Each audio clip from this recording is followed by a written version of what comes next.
Hey tennis fans, welcome to another Tennis Express racket review. Today we're taking a look at the Yonex VCore Duel G 97. The Duel G 97 features some of the latest technology in the industry. These rackets feature Yonex's iconic isometric frame shape to offer the largest sweet spot possible for this head size. With 3D vector shaft, the racket has deeper grooves in the frame to improve racket stiffness and reduce twisting in the frame on impact. This gives you the most precise control on impact as well as the most efficient transfer of power. New for these rackets is a lock booster system, which has more holes towards the top of the frame to help produce more spin. Initially when I picked up this racket, it felt a little cumbersome to swing around, just kind of messing around with it. So I thought initially that I'd go out there and hit and my timing would be completely bonkers for the first couple of minutes that I hit with.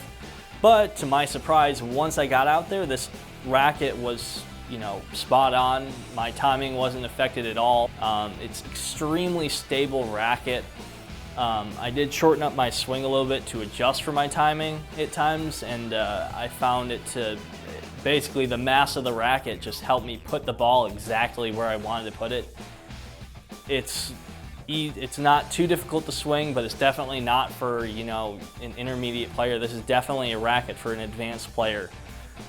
It's extremely solid. It's got a good size sweet spot. I personally, if I played more often, I would definitely switch over to this.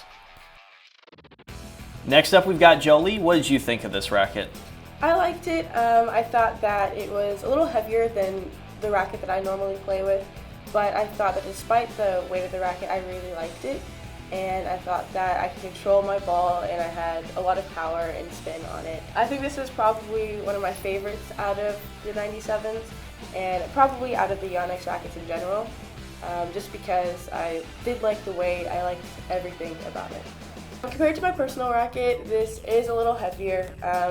There's a little less spin, but I think I liked that in terms of this racket. I think I would recommend this racket to someone who plays a little harder or a little flatter, just because of the control that you get on this racket. I think this racket is actually pretty universal. You can play from the baseline and at the net, and it would still be equally as good. All right, next up we've got Louie with the heaviest of the Duel Gs. How do you think this racket fared for you? Personally, this is one of my favorite rackets out of the Duel G line. I like the heavy weight to it, similar to my normal racket. And I had a lot of power from this racket, especially from my serves. I was able to hit pretty good angles with it. I like this on my forehands and my backhands from the ground strokes. I also like it on volleys as well. I would recommend it to more of an advanced player who has the capability of hitting a lot of controlled shots, but can also generate their power and spin on their own as well. Ready to make this racket yours? Click the button below to visit us at tennisexpress.com. And as always, don't forget to subscribe to our YouTube channel, like us on Facebook, and follow us on Twitter to stay up to date with all the latest news and reviews here at Tennis Express.